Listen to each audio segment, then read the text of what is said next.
బ్యాంకాక్లో 6వ బిమ్స్టెక్ యొక్క శిఖరాగ్ర సమావేశం. భారత ప్రధాని నరేంద్ర మోడీ గారు బ్యాంకాక్లో జరిగే 6వ బిమ్స్టెక్ సమ్మిట్కు హాజరు కానున్నారు. ప్రాస్పరస్, రెసిలియంట్ అండ్ ఓపెన్ అనే ఒక థీమ్తో ఈ సమ్మిట్ని నిర్వహిస్తున్నారు.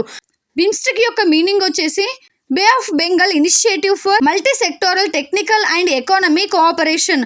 అంటే బంగాళాఖాతంలోని 7 దేశాలతో కూడిన ప్రాంతీయ సంస్థ.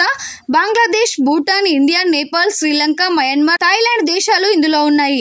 ఇది దక్షిణ ఆగ్నేషియాలను కలుపుతుంది. ప్రాంతీయ పురోగతిని ప్రోత్సహిస్తుంది. ప్రధాని ప్రైవేట్ సెక్రటరీగా నిధి తివారీ గారు. భారత ప్రధాని నరేంద్ర మోడీ గారు ప్రైవేట్ సెక్రటరీగా ISF అధికారి నిధి తివారీ గారు నియమితులయ్యారు.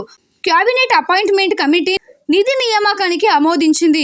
నిధి 2022 నుంచి ప్రధానమంత్రి కార్యాలయంలో పనిచేస్తున్నారు. ఓ సంవత్సరం పాటుగా అండర్ సెక్రటరీగా పనిచేశారు. 2023లో ప్రధాని కార్యాలయంలోని డిప్యూటీ సెక్రటరీగా బాధ్యతలు నిర్వహించారు. ఆయన 2014కు ముందు ఆమె వారణాసిలోని అసిస్టెంట్ కమిషనర్గా పనిచేశారు. ఇలాంటి మరెన్నో స్టడీ పర్పస్ వీడియోస్ కోసం మన వీడియోస్ని లైక్ చేసి మన ఛానల్ని సబ్స్క్రైబ్ చేసుకోండి.